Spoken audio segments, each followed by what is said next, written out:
Welcome, friends. Today, I've got something rather special cooked up for you. I know this is not my typical style of video. Figured I'd switch it up and try talking instead of gaming. Starting a new series called TK Talks, and for today's subject, we are going to be discussing Tyson's new channel that many are labeling as Performative. But before we begin, let's break down the three different kinds of internet performative jesters. And at the end, I will explain which one is.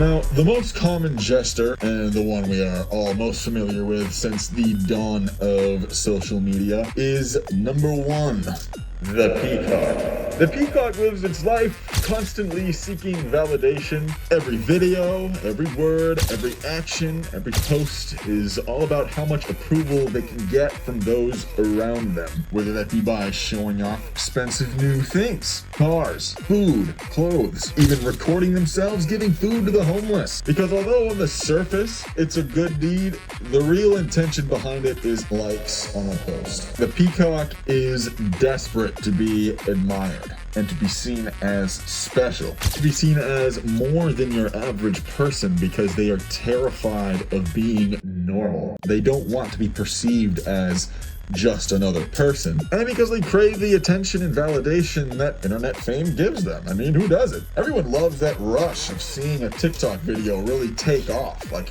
posting it, wake up the next morning and seeing fucking 80,000 likes. That shit is awesome. Now, this can include bloggers, podcasters, sluts, product reviewers, dancers, and even gym rats. This variation of the jester is usually ultimately pretty harmless, but it does have a bad side, because by constantly reminding everyone how amazing and talented you are and how special your life is compared to theirs, which is usually a 9 to 5, just working, coming home, gaming with the broskies at night, but ultimately not a very fulfilling life. You in turn tend to damage the mental health of thousands, even millions of people involuntarily, because they will compare their unsatisfied lives to your fictional reality.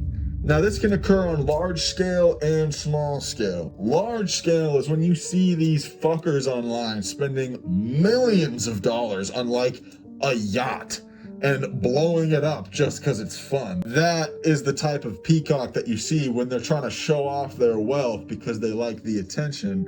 And even the smaller scale of things, where you see your friend posting them and their spouse having a super nice, fancy, expensive dinner where they both just look hot as fuck. I call this the fictional perfect reality, because no one's life is perfect, even them. And I can say this from experience. I've certainly posted pictures that looked pretty good, but I was definitely miserable on the inside. It can be harmful, even if it isn't inherently evil, if that makes any sense. Now, although the peacock is typically a self-centered narcissist, they are, at the end of the day, not really hurting anyone. They're just fucking cringe. This, however, cannot be said about number two, the toddler. The toddler is equally as desperate for attention, but the primary difference is they don't care by what means they will acquire it. Whether that be rage bait, pranks, satire, or just straight up crime. The toddler is addicted to the rush of watching a video blow up. The comments, the likes, the shares, reaction channels reacting to what you just did, whatever that may be. So much so that they will even humiliate themselves just to get it. Unlike the peacock, the toddler doesn't care about its own self-image or making itself look good. It just needs attention, and it will do anything to get it. The toddler is easily the worst of the three, because it often involves harm to others, including destruction of property, self-harm, assault, perversion, theft, and constant instigation of conflict. You know what I'm talking about. You see these fucking pranksters that just go around pissing people off just to get a reaction out of them, because they know that people will watch the video and they know that that will make the video do well. The toddler never knows when to stop or when the joke has gone too far. And they don't care who they hurt in the process, whether that be themselves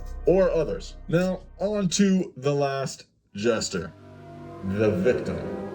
This is one that I would say is probably the least common, but it always causes a spectacle. The victim is similar to the toddler in many ways, but its most defining trait is that it wants you to feel bad for it. It doesn't just want attention, it wants pity, sympathy, and in some cases, even money. The victim is always craving attention in ways such as posting about suicide, self-harm, and how nobody likes them, or that they just want to be left alone, using sad profile pictures or reposting sad videos that everyone will notice and then ask them if they're okay.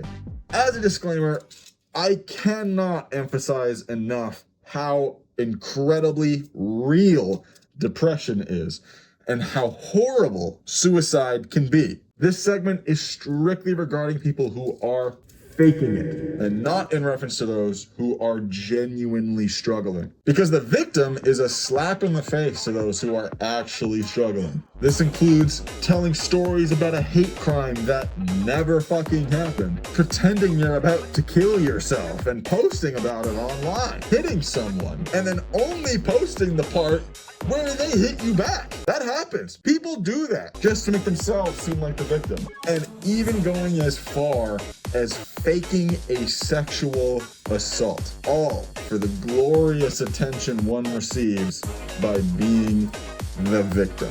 These three jesters are all clowns who dance on the stage of life in hopes of fame and wealth that almost always comes at the expense of the viewer. Jesters are not always inherently evil, though. There is undoubtedly a good number of those whose content is wholesome and brings smiles to people's faces, even if it is what one would call performative. Because at the end of the day, a good deed is still a good deed. And why should we discourage that? By shooting down good deeds, we only elevate those that resort to the latter. Is Tyson that recording himself and reading and being sad performative? Irrefutably, yes. But should we discourage someone from trying to improve their life? Absolutely not. In a world where cameras have more impact than scripture, we should feel so lucky that there are still those that point the lens at kindness and not at the clowns who dance. But that's just my take. You can call Kai cringe, you can say it's performative, because it is. But at the end of the day, a good deed is still a good deed, whether the camera is pointed at you or not. We just need to pick and choose who we're shoving off the internet. We need to have the discretion to know who we should be taking the stage away from and who we should be giving the mic. And I know what I'm talking about here because I've exhibited all of these. I myself, as a social media content creator, have been all of these at one part or another. I dance, I flex, I'm sad, and I do dumb shit. When it comes to smaller creators such as myself, who only have about 1 million followers, you usually just have one niche and you stick to it, because that's what works. But once you start reaching 10 million, 20 million, 50 million subscribers and followers, you can't just have one niche anymore. You gotta bounce around. So my conclusion here is that Tyson is all three. He's a peacock in the way that he constantly has celebrity guests, the way he's constantly displaying his luxury items. He's a toddler in the way that he is always having something crazy going on, whether that's the wall exploding or his set being ginormous. And as of lately, he's now taking the victim approach. But as I said before, we can't just hate on it, because although it is performative, he's still trying to do something with his life. And there's nothing wrong with that, really. There's definitely worse things we could be hating on right now. So I personally don't think that we should be wasting our energy hating on some cringe influencer who's just trying to look good by recording himself every time he does something, when we can be channeling that hatred towards things that actually matter. But that's just me. Feel free to have your own opinion if you think he's one or the other, if you think I'm one or the other. Lord knows I've been all three. Thank you guys for watching. Thank you guys for listening to my rant. Don't forget to like and subscribe. I'll have more awesome videos in the future. And if you don't follow after this video, I'm gonna kill myself.